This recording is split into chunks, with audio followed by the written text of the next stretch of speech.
Ah voilà, ça cartouche bien.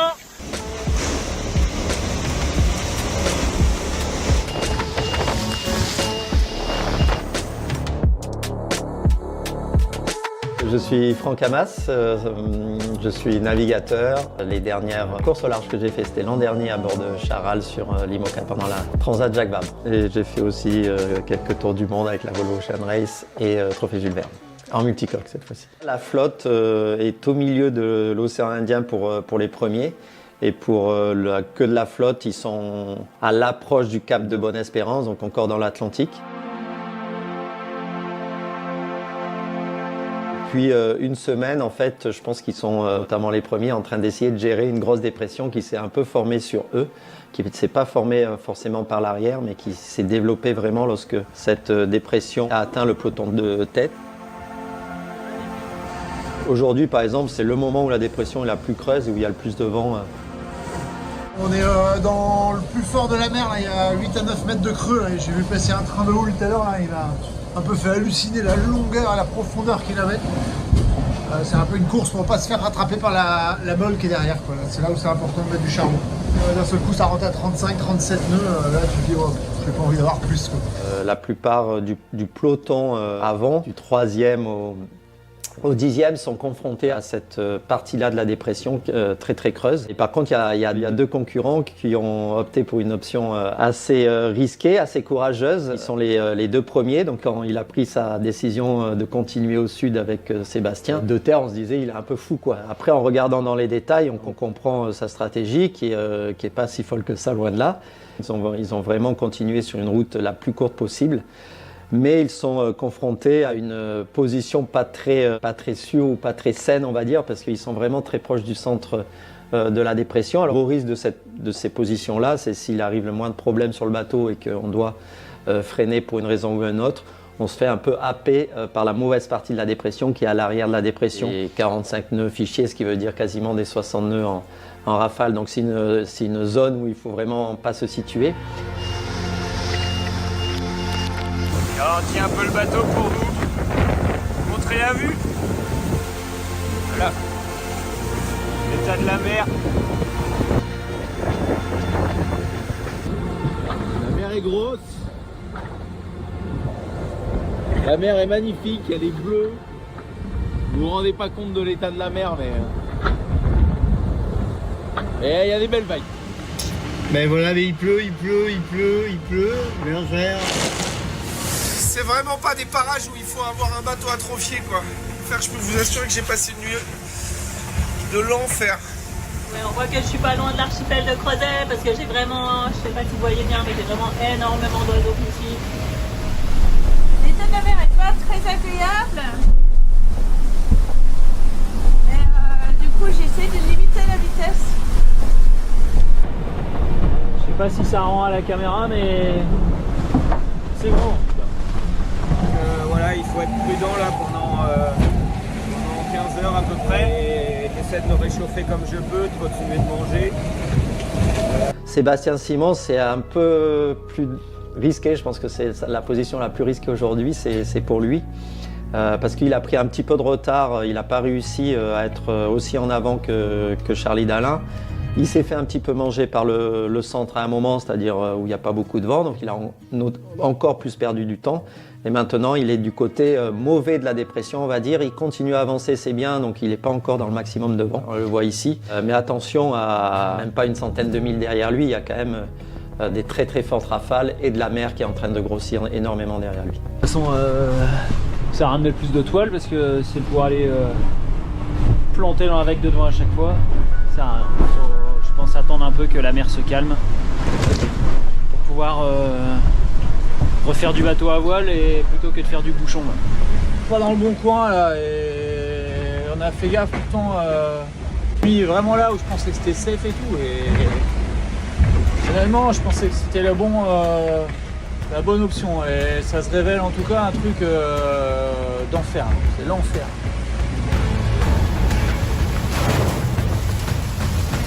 Là, je suis quasiment arrêté et ça tape encore dans tous les sens, quoi. Ouais, j'ai essayé de faire le moins pire pour le bateau là. Je comprends pas d'où ça sort cette marmite géante là, mais je tape.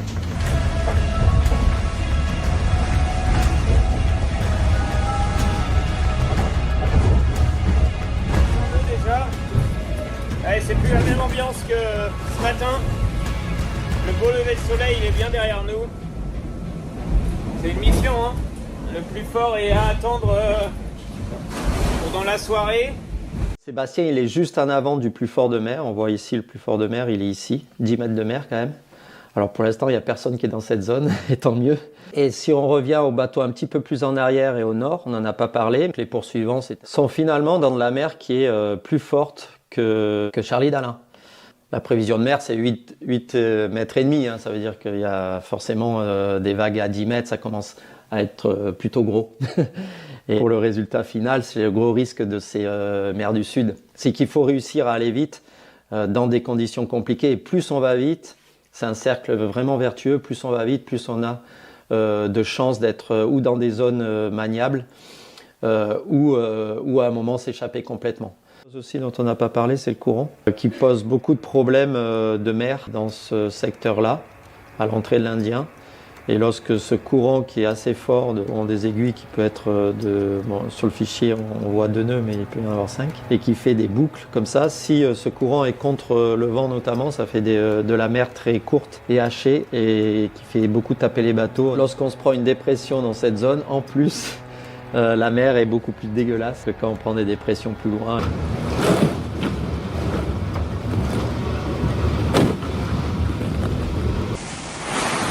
Lots of birds here around me.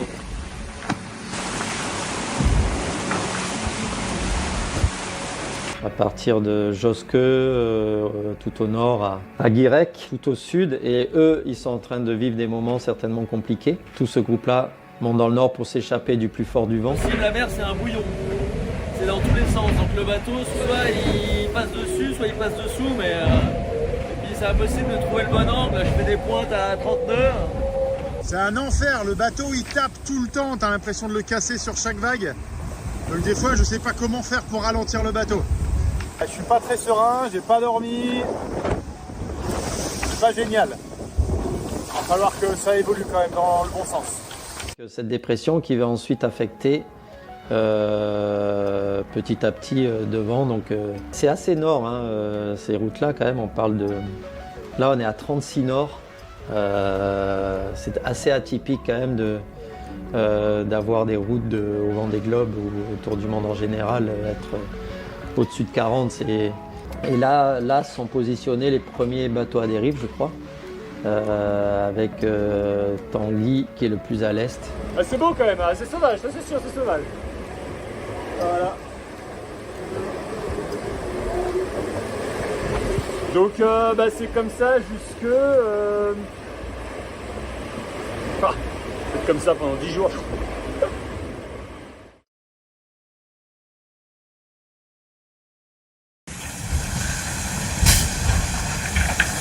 La mer est énorme. Aïe, ah!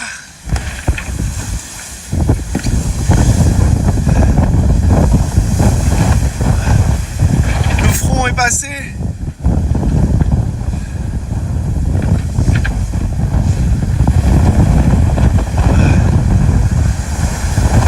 Maintenant, il faut essayer de gérer l'état de la mer. On distingue encore le front là-bas. Le ciel bleu est en train d'arriver sur nous. Ça veut dire que le front est passé, est en train de passer.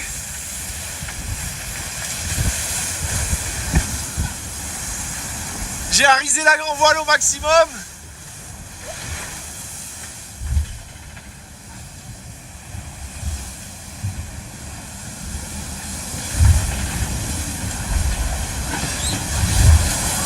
C'est vraiment pas des parages où il faut avoir un bateau atrophié, quoi.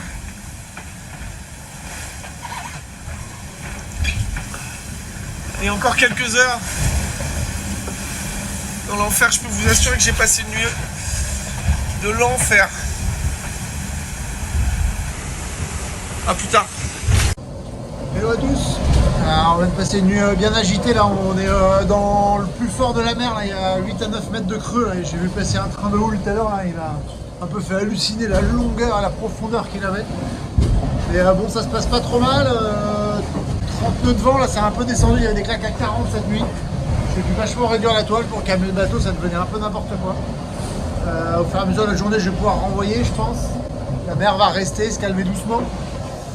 Mais voilà, quand même réussi à dormir, hein, ce qui est pas trop mal, je m'en sors pas trop mal au global, parce que je suis quand même à peu près celui qui prend le plus cher de toute la bande, comme je suis dans le plus fort du vent et le plus fort de la mer. Voilà, mais au global on est content, 2-3 petites casses, mais des pluies, des machins, rien de bien rédhibitoire. Et voilà, et bah, là on va plonger sud-est pendant encore 48 heures quasiment.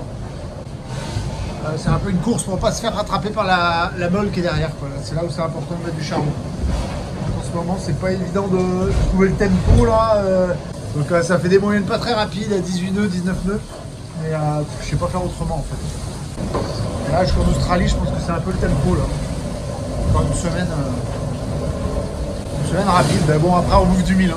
Donc c'est quand même l'avantage, c'est que ça continue d'avancer. Allez, bonne journée à tous.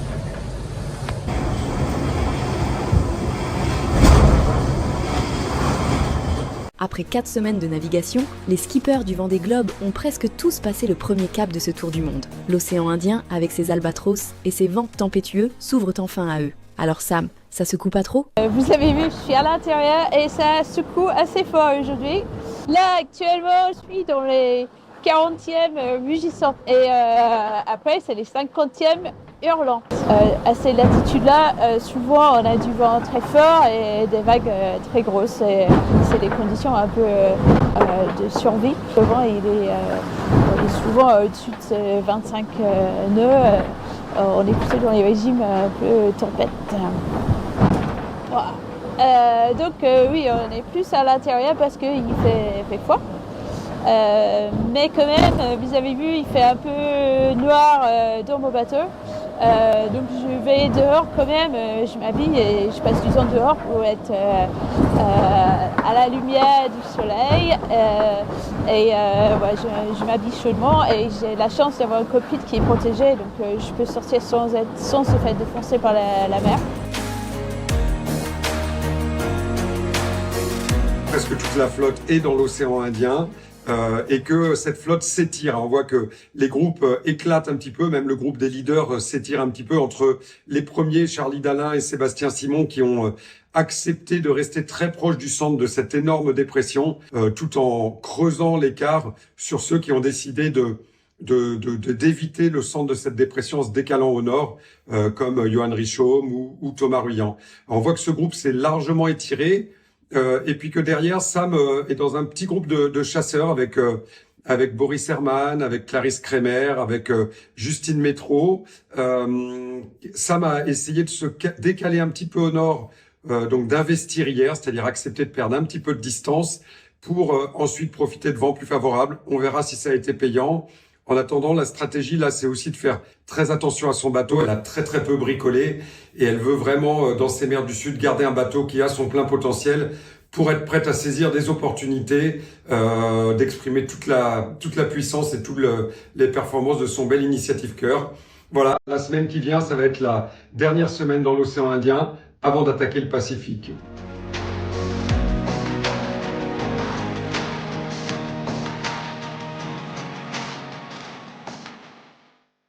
Les albatros, un peu les symboles des mers du Sud, ils battent quasiment jamais leurs ailes, ils sont énormes.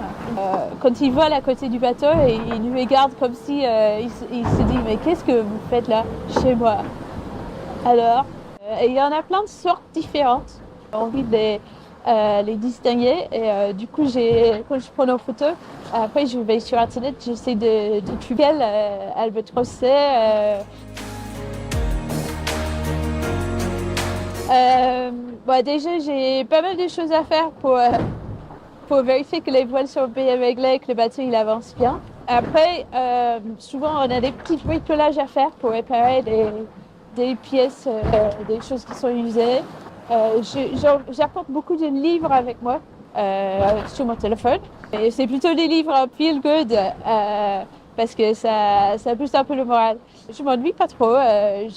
J'aime bien se retrouver seule aussi longtemps. C'est une sorte d'expérience. On a du mal à faire ça dans la vraie vie à terre. Sam, est-ce que tu as déjà eu envie d'abandonner? Sur ce Vendée Globe, non. J'ai pas du tout envie d'arrêter et j'ai de la chance, le bateau il tient bien. Et le skipper aussi.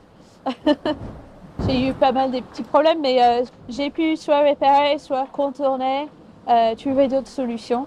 Et j'ai pas eu des mauvaises pensées. Pas du tout, au contraire, je suis à fond. J'ai même pas fêté le passage de Cap de Bonne-Espérance parce que j'étais trop stressée vu ce qui m'était arrivé 4 ans avant. Donc je voulais juste absolument passer à tout près cette zone-là. Donc jusque-là, je touche du bois encore. Tout va bien.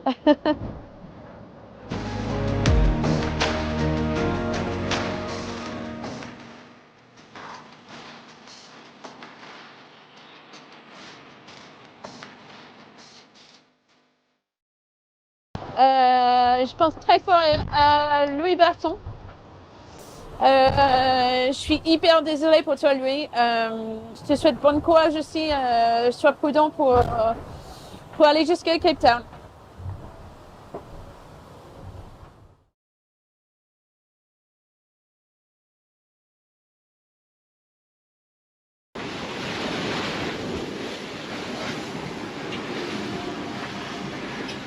Changement d'ambiance radical. Ça y est, je crois que j'ai touché du vent et cette fois-ci c'est parti. Parti en direction des 40e.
Allez, courage!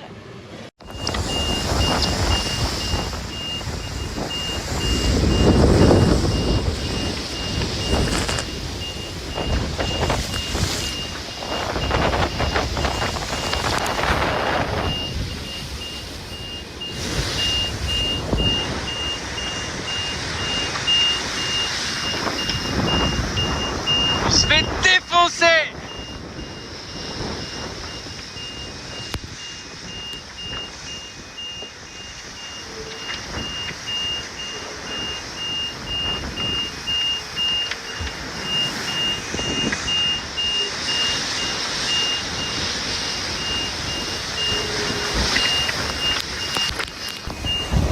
Ah, on a un petit problème de safran derrière, rien de bien méchant, mais on a du jeu dedans. C'est un peu la merde.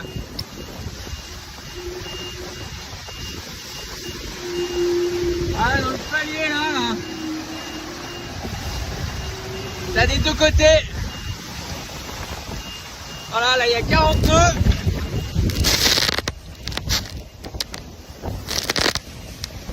Putain, c'est la merde.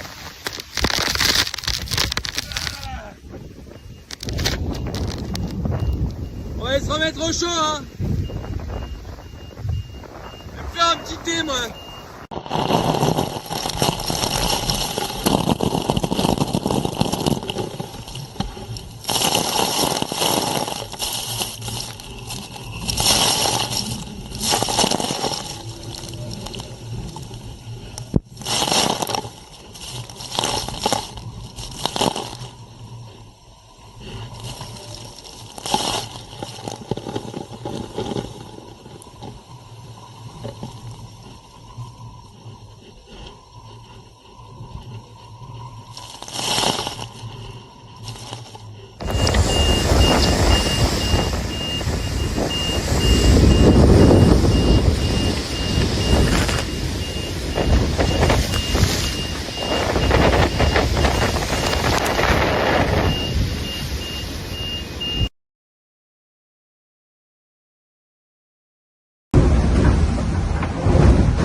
what it looks like here. It's not too up, a bit bouncy. We're going 27 knots at best, and now we have a bit more wind. It's a bit unstable still. No, not too unstable. Actually, there's nothing to complain. All good. We're going east. We're passing the Crozet Island. And not much time from now. Will made me in preparation these nice dots on the chart for stuff to look out for. And if I look, this is 3 hours, 2.5, 3 hours. And I will call to try them on the deploy them on the VHF. I don't know what they are called, but I will just call it Crozet Base. There should be a few scientists on the island. Water temperature 7 degrees. We are super cold at night. And lots of layers. I was a bit cold. I will feel my other sleeping bag is a bit bigger, thicker. And happy Nikolaus to everyone. I got little gifts from my wife. And Zimtstern. Don't know what that's in English. And then I have to do the job on the J2 in the front again. Don't know when I'm gonna do that. It's gonna cost me a bit, but for now I'm going nicely on the J3. Just 27 knots there. 28, 29. Woohoo! I was a little lull this morning, and it cheated on and it stayed on these sails. It was only for an hour, and yeah, I got pretty well through the night like this. Pretty even speed with Justine, I think. She's on bigger sails, I think. All good. Friday. Have a good day at the office. Bye.